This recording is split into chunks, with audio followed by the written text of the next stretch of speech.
Crest stumbled. The other Pandai hauled him to his feet and prodded him along. Piper kept slipping off the stallion's back, but I did my best to keep her in place. Once she muttered, "Oof, foof," which might have meant, "Thank you," or "Untie me," or "Why does my mouth taste like a horseshoe?" Her dagger, Katropis, was in easy reach. I stared at the hilt, wondering if I could draw it quickly enough to cut myself free or plunge it into the horse's neck. "I wouldn't," Ignatius said. I stiffened. "What?" "Use the knife. That'd be a bad move." Are you a mind reader?" The horse scoffed. "I don't need to read minds. You know how much you can tell from somebody's body language when they're riding on your back?" I can't say that I've had the experience." "Well, I could tell what you were planning, so don't. I'd have to throw you off. Then you and your girlfriend would probably crack your heads and die." "She's not my girlfriend." "And Big C would be annoyed. He wants you to die in a certain way." Ah, my stomach felt as bruised as my ribs. I wonder if there was a special term for motion sickness while riding a horse on a boat. "So when you say Caligula would eat me for breakfast?" "Oh, I didn't mean that literally." "Thank the gods." "I meant the sorceress Medea would put you in chains, flay your human form to extract whatever remains of your godly essence. Then Caligula would consume your essence, yours and Helios's both, and make himself the new god of the sun." Oh, I felt faint.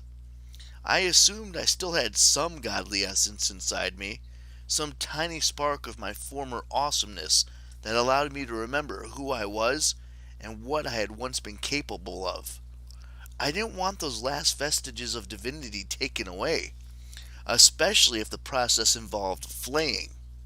The idea made my stomach churn. I hoped Piper wouldn't mind terribly if I threw up on her. You seem like a reasonable horse, Ignatius. Why are you helping someone as volatile and treacherous as Caligula?" Ignatius whinnied. "Volatile? Schmolatile. The boy listens to me. He needs me. Doesn't matter how violent or unpredictable he may seem to others. I can keep him under control. Use him to push through my agenda. I'm backing the right horse." He didn't seem to recognize the irony of a horse backing the right horse. Also, I was surprised to hear that Ignatius had an agenda. Most equine agendas were fairly straightforward. Food, running, more food, a good brushing. Repeat as desired. "Does Caligula know that you're, using him?" "Of course," said the horse. "Kid's not stupid. Once he gets what he wants, well, then we part ways. I intend to overthrow the human race and institute a government by the horses for the horses." "You what?" "You think equine self-governance is any crazier than a world ruled by Olympian gods?" "I never thought about it." "You wouldn't, would you? You with your bipedal arrogance. You don't spend your life with humans constantly expecting them to ride you or have you pull their carts. Ah, I'm wasting my breath. You won't be around long enough to see the revolution." Oh, reader, I can't express to you my terror, not at the idea of a horse revolution, but at the thought that my life was about to end. Yes, I know mortals face death too, but it's worse for a god, I tell you. I'd spent millennia knowing I was immune to the great cycle of life and death.